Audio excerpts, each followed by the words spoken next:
धर्म का स्वरूप और उसकी विवेचना में आपको विगत प्रवचनों में समझा रहा था। अभी भी वही टॉपिक अभी धर्म का चल रहा है। इसके चौथे अंग पर मैं बोल रहा हूँ। धर्म का चतुर्थ अंग है नम्रता। ये बात मैंने आपको समझाई थी कि विनय और नम्रता में मौलिक अंतर है। प्रायः मैं देखता रहा हूँ और सुनता रहा हूँ, साधु साध्वी भी विनय और नम्रता को एक ही बता देते हैं, लेकिन सूक्ष्म गहराई से देखने के बाद हमको मालूम होता है कि विनय नम्रता से बिल्कुल अलग है और नम्रता विनय से कुछ भिन्न है। अगर हम विनय को ब्रॉड सेंस में लें तो उसमें नम्रता आ सकती है, लेकिन इस गहराई को विद्वान समझते हैं, शास्त्रों के ज्ञाता समझ सकते हैं, सिद्धांत के जो विद्वान पुरुष हैं वो इस बात को समझते हैं, लेकिन हर व्यक्ति इस गहराई को नहीं समझ सकता। उसे समझाने के लिए बताना पड़ेगा कि विनय का क्षेत्र अलग है और नम्रता का क्षेत्र अलग है। विनय प्रायः बुजुर्गों के साथ, बड़ों के साथ, गुरुजनों के साथ की जाती। उनका आदर करना, मान करना ये छोटों का फर्ज है, कर्तव्य है, और ये उनकी आचार संहिता में आता है। लेकिन नम्रता का क्षेत्र विशाल है। नम्रता सेवकों से, नौकरों से, छोटे लोगों से भी नम्रता का व्यवहार करना पड़ता है और किया जाता है। पुत्र पिता की विनय करता है, लेकिन पिता क्या करे? पुत्र की विनय करे? पिता पुत्र की विनय नहीं करता है। हाँ, पुत्र के साथ नम्र व्यवहार कर सकता है, नम्रता के साथ बोल सकता है, नम्रता से काम ले सकता है, नम्रता का उसके साथ बर्ताव कर सकता है। अगर वो नम्र रह करके पुत्र के साथ ये सारे व्यवहार करेगा तो उपलब्धियां कर सकता है, सेवाएं ले सकता है। नम्रता का एक पारिवारिक क्षेत्र है। परिवार में नम्रता की ज़रूरत, समाज में नम्रता की ज़रूरत है, और व्यापार के अंदर भी नम्रता की ज़रूरत पड़ती है। परिवार के अंदर एक दूसरे के साथ नम्र व्यवहार करना ये आवश्यक है। एकता के लिए, शांति के लिए, स्नेह, प्यार, प्रेम बनाए रखने के लिए नम्र व्यवहार करना परिवार के अंदर बहुत ज़रूरी है। और बड़ा भी छोटे के साथ नम्र व्यवहार करे। जो बहू है वो सासू की इज्जत करे, प्रणाम करे, आशीर्वाद ले, आदर करे, हाथ जोड़ करके रहे। ये एक अच्छी बहू के लक्षण है। लेकिन कुछ सासू का भी तो कर्तव्य है। वो डांट डपट करती रहे, हर वक्त कठोर बोलती रहे, टोका टाकी करती रहे, हर वक्त टीका टिप्पणी करती रहे, कमेंट्री करती रहे, इसलिए कि वो सास है। ऐसी सास कभी भी बहू से काम नहीं ले सकती। प्यार नहीं बना सकती, प्रेम नहीं बना सकती। उसके साथ नम्र व्यवहार करने की सासू को भी ज़रूरत है, उसकी बिना तो नहीं करनी, लेकिन नम्र व्यवहार तो उसे भी करना होगा। नम्रता का क्षेत्र बड़ा है। समाज के अंदर सभी तरह के लोग रहते, छोटे भी हैं, बड़े भी हैं। छोटों से बड़े होते हैं, बड़ा कोई अपने आप ही बड़ा हो जाता है। छोटे हैं तो बड़े हैं, और बड़े हैं तो छोटों के लिए मार्गदर्शक है। ये एक दूसरे का संबंध है, बना रहता है। तो समाज के अंदर भी व्यक्ति को बड़ा होकर के भी नम्र बन कर के रहना होता। दुकानदार नम्र नहीं होता, ग्राहक से पैसा कमाना है, लाभ उठाना है, कमाई करनी है, और उस ग्राहक को हमेशा बना करके रखना है। तो वो नम्र बन करके ग्राहक के साथ व्यवहार करेगा। ग्राहक दुकान पर चढ़ेगा, फायदा देगा, लाभ देगा, हर वक्त बना रहेगा, और फिर उसके बच्चे भी उसी दुकान के साथ जुड़े रहेंगे। नम्र बनते हैं ना। नम्रता का मतलब क्या है? मीठा बोलना, पंखे के नीचे बिठा देना, चाय पानी पूछना, क्या इतनी नम्रता है? अगर 10 रुपये उसकी तरफ रह भी गए तो नम्र व्यक्ति गम खाता, बार बार मांगता नहीं है, उसे तंग नहीं करता है। अगर वो कम भी दे जाता है और कम देता है तो वो कहता है कोई बात नहीं, आप ले जाओ ये सौदा, फिर आ जाएगा पैसा। ये नम्रता है। नम्रता कोई मीठा बोलने का नाम नहीं है। स्वार्थी लोग ज़्यादा मीठा बोलते हैं, जिनको कोई स्वार्थ नहीं होता वो इतना मीठा नहीं बोलते, लेकिन वो बाद में पता लगता है ये क्यों मीठा बोलता है, ये क्यों मीठा व्यवहार करता है। तो उसके पीछे मन की नम्रता नहीं होती। मन कठोर होता है, वाणी नम्र होती है। भगवान महावीर ने कहा भाव भी नर्म हो, भाव में नम्रता हो, वाणी में नम्रता हो, और व्यवहार के अंदर नम्रता हो, और नम्रता अहेतु की हो, वो प्रकृति सिद्ध नम्रता हो, तो तब जाकर के वो धर्म का अंग बनती है। तो समाज के अंदर भी नम्रता की ज़रूरत है, तभी यश मिलता है, तभी इज्जत मिलती है, तभी सम्मान मिलता है, तभी लोग आदर करते हैं, तभी लोग बाद में पीठ के पीछे उसकी प्रशंसा करते हैं। व्यापार के अंदर नम्रता की ज़रूरत है। अब ज्ञान के क्षेत्र में नम्रता चाहिए। एक प्याऊ लगी हुई है, प्यासों के लिए प्याऊ लगाई जाती है, पानी पिलाने वाला बैठा है, पानी जिसने पीना है आगे अंजलि करेगा। केवल अंजलि कर देने से पानी नहीं पिया जाता, ऐसे कर दिया पानी, वो लोटा लेकर पानी डाल देगा, लेकिन सर भी झुकाना पड़ेगा। बिना सर झुकाए एक प्याऊ के पास जाकर के प्यासा पानी नहीं पी सकता।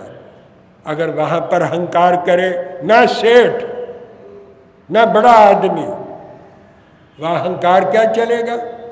ये आदमी छोटा बैठा हुआ है पानी पिलाने के लिए, इसके आगे मैं अपना सिर झुकाऊं? वहाँ पर अगर ये अहंकार लेकर के खड़ा होगा तो पानी नहीं पी सकता, प्यासा रहना पड़ेगा, और प्यासा वहाँ से आगे बढ़ना पड़ेगा। उसे ये नहीं देखना कि ये छोटा आदमी पानी पिलाने के लिए यहाँ बैठा है, मैं सिर झुकाऊंगा तो इसके आगे सिर झुक जाएगा। वो उसके आगे कोई सिर नहीं झुका रहा, वो तो पानी पीने के लिए सिर झुका रहा है। और बिना पानी पिए सिर झुकाए व्यक्ति पानी नहीं पी सकता। बिना पानी पिए प्यास नहीं बुझ सकती, राहत नहीं मिल सकती, शांति नहीं मिल सकती, यात्रा नहीं हो सकती, और अपने गंतव्य स्थान पर वो पहुंच नहीं सकता। पानी पीना अगर जरूरी है तो सिर तो क्या करना पड़ेगा, झुकाना पड़ेगा, शास्त्र ने कहा। लेकिन व्यवहारिक जीवन आपको सीमा रखनी पड़ेगी, मर्यादा रखनी पड़ेगी, लिमिट से चलना पड़ेगा। कभी कभी अत्यंत नम्रता कभी कभी लोगों की दृष्टि के अंदर कमजोरी बन जाती, दुर्बलता बन जाती। वैसे सज्जन पुरुष, धार्मिक पुरुष ऐसा नहीं समझते, वो उसकी नम्रता का आदर करते और उसे महान समझते हैं। लेकिन कुछ लोग ऐसे दुष्ट हैं, असज्जन होते हैं, वो सज्जन नहीं होते, वो गुणग्राही नहीं होते, वो दोषग्राही होते हैं। वो दूसरे की नम्रता को दुर्बलता और भीरुता समझ लेते हैं और ज़्यादा उसे तंग करने लगते हैं और कई प्रकार की और समस्याएं बना देते हैं। धर्म अलग चीज़ है, राजनीति जो है वो अलग चीज़ है। राजनीति लोग राजनीति की भाषा में बोलते हैं, लेकिन धार्मिक पुरुष कभी राजनीति की भाषा के अंदर नहीं बोलते। उनकी आत्मा में धर्म है, उनके भाव में धर्म है, वाणी में धर्म है और उनके व्यवहार में धर्म रहता। लेकिन यहाँ नीति आ जाती है, वहाँ पर धर्म नहीं रहता। वहाँ वो हर बात नीति से प्रेरित होकर के बोला करते हैं। लेकिन धर्म अगर नीति में आ जाए वो उसे सद नीति बना देता है। लेकिन आज तक नीति ने धर्म को सद धर्म नहीं बनाया। धर्म सद नीति से चलता है, कूटनीति से नहीं चलता। कूटनीति तो छल है, कपट है, धोखा है, फरेब है और वो अपने स्वार्थ को सिद्ध करने का एक माध्यम है, एक मीडिया है, एक इंस्ट्रूमेंट है, एक वो तरीका है जिस तरीके से व्यक्ति कूटनीति का प्रयोग करके अपने स्वार्थों को सिद्ध करता है।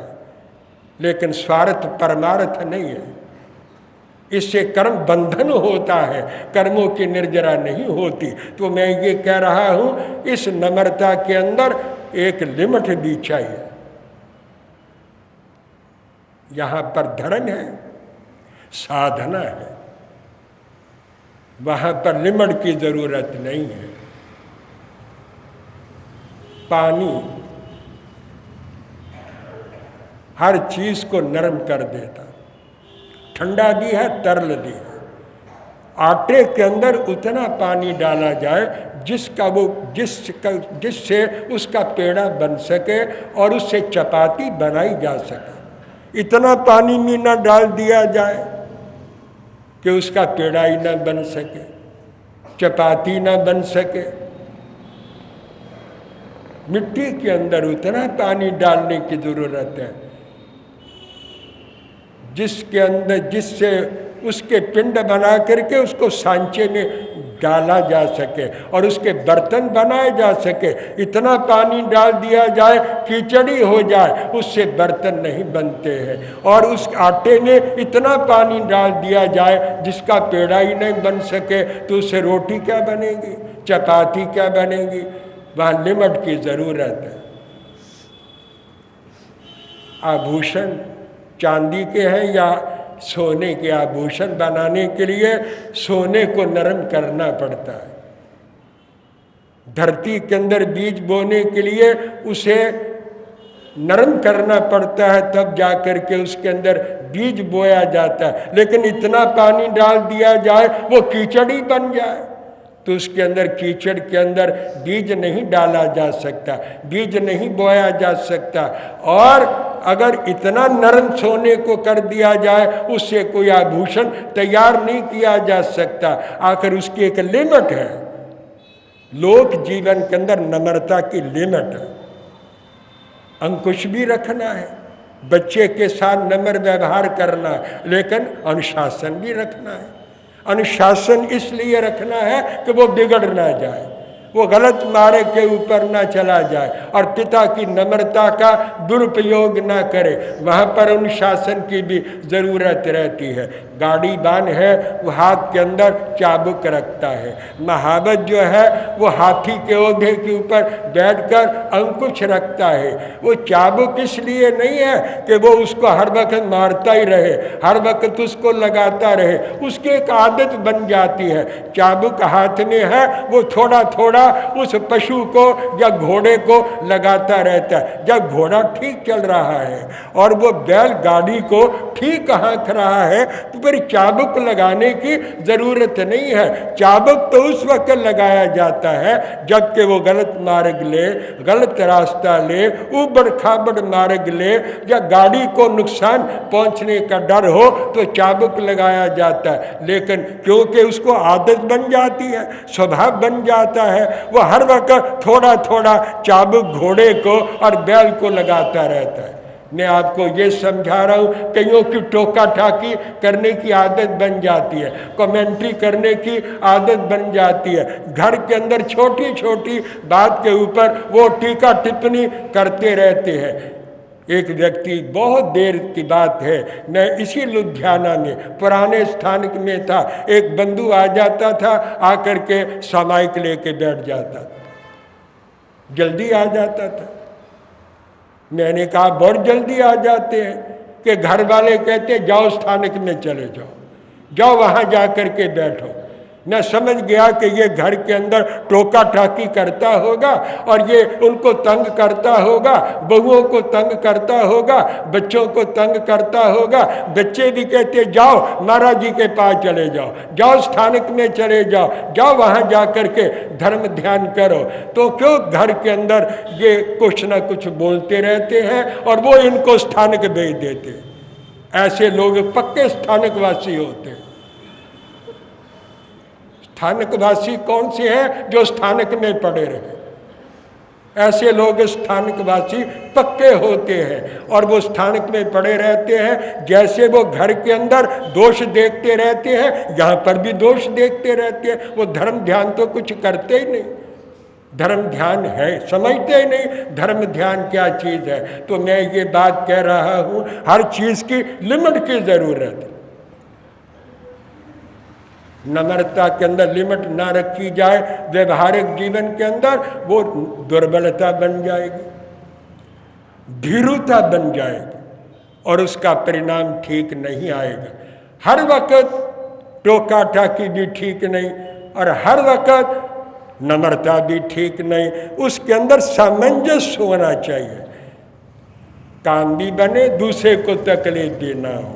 तो मैंने कहा स्वभाव से वो चाबुक चलाता, लेकिन आपने कभी महावत को देखा कि महावत चाबुक उस अंकुश हर वक्त लगाता रहता है। महावत के हाथ के अंदर अंकुश रहता है, लेकिन वो हाथी के ऊपर हर वक्त अंकुश लगाता नहीं है। जब कभी हाथी बिदक जाता है या वो उपद्रव करने लगता, तब उसको अंकुश लगा करके उसको काबू करता है। वहाँ पर अगर वो नम्रता दिखाएगा तो वो फिर उस हाथी का नियंत्रण नहीं कर सकता। तो लोक जीवन के अंदर नम्रता की ज़रूरत है, लेकिन नम्रता के साथ साथ विवेक की भी ज़रूरत है और अनुशासन की भी जीवन के अंदर ज़रूरत रहती है। तो अनुशासन और नम्रता दोनों का समन्वय करने के लिए कभी नम्र होना पड़ता है, कभी अंकुश लगा करके नियंत्रण भी करना पड़ता है। दोनों चीज़ों का सामंजस्य रख करके हम चलेंगे तो हम धर्म की आराधना कर सकेंगे, पालन कर सकेंगे। धर्म के द्वारा हम शांति को उपलब्ध कर सकेंगे। भगवान महावीर ने कहा एक प्रवृत्ति मार्ग के व्यक्ति के पथिक के लिए दोनों चीज़ों की ज़रूरत, नियंत्रण की भी ज़रूरत है, सीमा की ज़रूरत है, मर्यादा की भी ज़रूरत है, नम्रता की भी ज़रूरत है।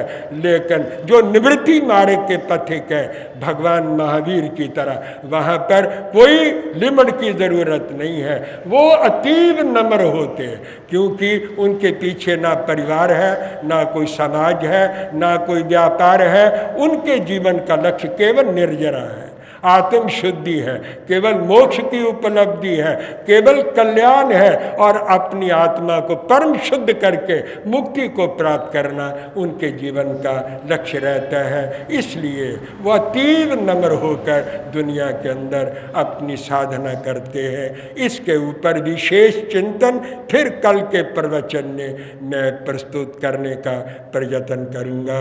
विराम विश्राम ले रहा हूँ। जय अहिंसा।